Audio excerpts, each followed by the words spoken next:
ઉદ્ધરેદાત્મનાત્માનમ આત્માનમ મવસાદેત આત્મૈવ યાત્મનો બંધુ યાત્મૈવ રિપુઃ આત્મનઃ.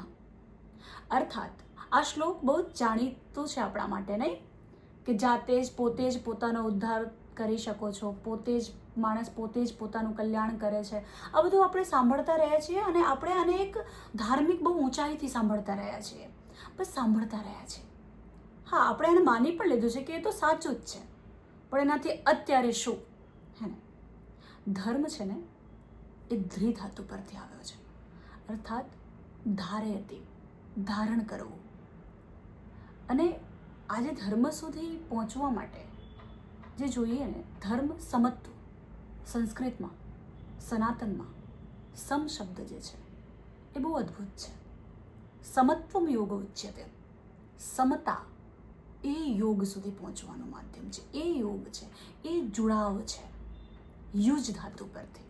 સનાતન જ્યારે કીધું ત્યારે પણ કોઈ સંપ્રદાય સાથે આને કોઈ લેવા દેવા નથી. સનાતન એટલે પરમેનન્ટ. અગ્નિ એનો ગુણધર્મ સનાતન છે, વાયુ એના ગુણધર્મ સાથે કાયમી છે, જલ એના ગુણધર્મ સાથે કાયમી છે. એટલે એ ગુણ કે જે પહેલાં પણ બાળતું હતું, આજે પણ બાળે છે, પછી પણ બાળશે જ. જે 5 વર્ષના ને, 6 મહિનાના ને કે 85 વર્ષના ને, એ હિન્દુ, ખ્રિસ્તી, મુસ્લિમ કોઈને પણ એ જ આપે છે, કારણ કે એનું એ જ ગુણધર્મ છે, એનું એ જ એને ધારણ કર્યું છે, એ જ એનો ધર્મ છે. આ અર્થમાં સનાતન. હવે અગેન બેક ટુ આત્મૈવ યાત્મનો બંધુ. I am a counsellor. હું છું Rashmi Jha, counsellor and therapist, thinker and speaker.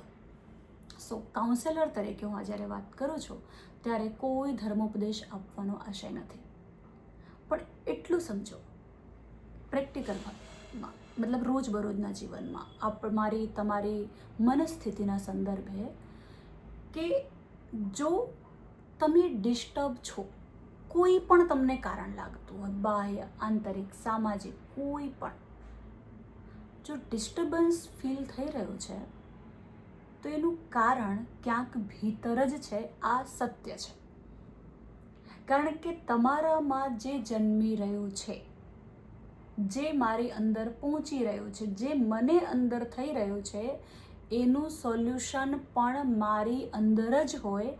અને જો એ થઈ રહ્યું છે તો એ પીડાનું કારણ પણ મારી અંદર જ હોય. આ સત્ય છે. જે સમજ, જે કહેવાતું જ્ઞાન તમને સમત્વમાં નથી રાખી રહ્યું, સમતામાં નથી રાખી રહ્યું, એ સમજમાં ક્યાંક રેસીપીમાં કંઈક પ્રમાણમાં લોચો છે.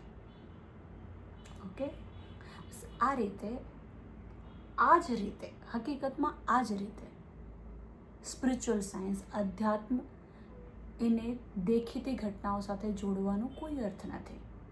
અને જે આ સમજી રહ્યા છે એ સમત્વ પર, એટલે ભીતરની યાત્રા પર, બાહ્ય સત્ય અને આંતરિક સત્ય.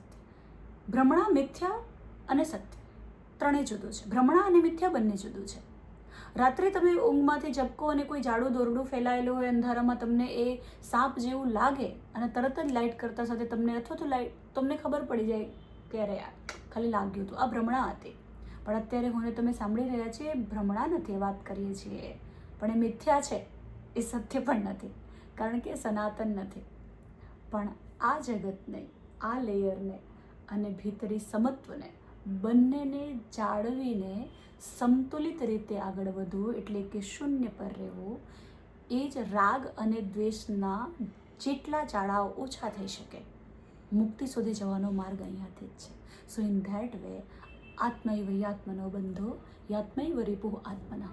જાતે જ આપણે જ આપણા જ વિચારો, આપણી જ કલ્પનાઓ, આપણી જ ક્રેવિંગ, આપણા જ પૂર્વગ્રહો, આપણી જ લાગણીઓ પાછળનો આપણો મોહ, એ જ, અને મોહથી મુક્તિ એ જ આપણને શત્રુ અથવા મિત્રમાં કન્વર્ટ કરે છે.